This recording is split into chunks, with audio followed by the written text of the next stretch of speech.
দেশের প্রতি দায়িত্বের দিকটা বিবেচনা করেই আমরা সংঘবদ্ধ হয়েছিলাম। আমরা সংক্ষুব্ধ কিছু নারী একত্রিত হয়েছিলাম, কিন্তু আজকে 6 মাস পার হয়ে যাওয়ার পর এবং বিভিন্ন সময়েও এই ক্ষুব্ধ নারী সমাজকে একত্রিত হতে হচ্ছে। নারীদের অধিকার আদায়ের, আমরা নারীদেরকে মানুষ হিসেবে মনে করি। এটা কেবল নারীর কথা নয়, এটি প্রতিটি মানুষের কথা হওয়া উচিত।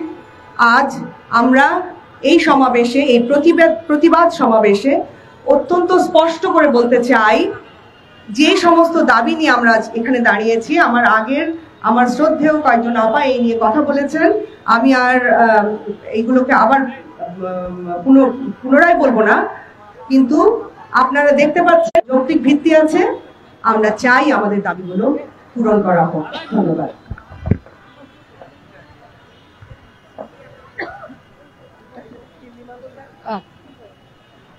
কোথায় দিব?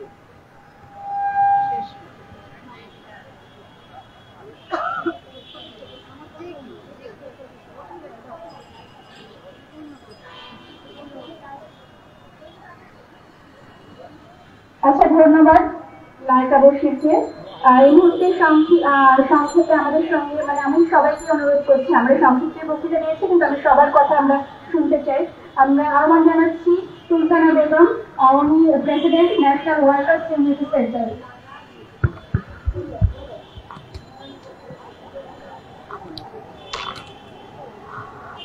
ক্ষুব্ধ নারী সমাজ কর্তৃক আয়োজিত আজকে শাহবাগের সামনে, আমরা জাদুঘরের সামনে দাঁড়িয়েছি। আজকে সভা সম্মানিত সভাপতি, আমাদের শ্রম কমিশনের আমাদের প্রিয় সদস্য তাসলিমা আপা এবং উবিনিং এর আপারা আছেন, নারী পক্ষের বিভিন্ন এনজিও সংস্থা, বিভিন্ন শ্রমিক সংগঠনের যারা নারী সমাজের কথা চিন্তা করে, নারীদের কথা চিন্তা করে, শ্রমজীবী নারীদের কথা চিন্তা করে। আমি সুলতানা বেগম, সভাপতি, green Bangla garments workers federation. আমি শ্রমিকদের নিয়ে কাজ করি। আমি যেটা বলতে চাই, আমার হাতে যে ফেস্টুনটা আপনারা দেখতে পাচ্ছেন, সেখানে আমরা 6 মাসের মাতৃত্বকালীন ছুটির আইন তৈরি করতে বলেছি। আমাদের উপদেষ্টা পরিষদ হওয়ার পরে আমাদের বেশ কিছু কমিশন গঠন করা হয়েছে। সেই কমিশনে অনেক বছর পরে নারী কমিশন পেয়েছি, শ্রম কমিশন পেয়েছি। আমরা বিভিন্ন সংগঠন থেকে আমাদের প্রস্তাবনাগুলো দিয়েছিলাম শ্রম কমিশনের কাছে এবং নারী কমিশনের কাছে।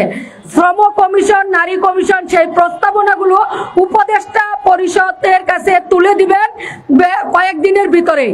আমরা চাই, আমরা নারীরা, ক্ষুব্ধ নারী সমাজ, গার্মেন্টস শ্রমিকদের কথা চিন্তা করে আপনারা সরকারি সেক্টরে 6 মাসের ম্যাটারনিটি লিভ ছুটি আছে, আমরা চাই প্রাইভেট সেক্টরেও 6 মাসের মাতৃত্বকালীন ছুটির আইন করা হোক এবং নারী পুরুষের একটা গণতান্ত্রিক আইন করা হোক। বাংলাদেশের একটা গণতান্ত্রিক আইন চাই এবং আমরা চাই জাতীয় ন্যূনতম মজুরি, যে মজুরিটা আমাদের সকল সেক্টরে নেই, সেই জাতীয় ন্যূনতম মজুরিটা আমরা চাই। নারী পুরুষের বৈষম্য, আমরা আর এই বৈষম্য বিরোধী ছাত্র আন্দোলনের পরে আমরা এটা আর দেখতে চাই না বাংলাদেশের। আমরা চাই সকল বৈষম্যের অবসান ঘটুক এবং নারীরা জাগরে উঠুক, নারীদের সকল অধিকার তারা পাক। আইলো কনভেনশন 190, যেটা যৌন নির্যাতন, যৌন হয়রানি মুক্ত কর্ম পরিবেশ, এটাই আমাদের দাবি। সকলকে সংগ্রামী শুভেচ্ছা জানিয়ে আমি আমার কথা শেষ করছি।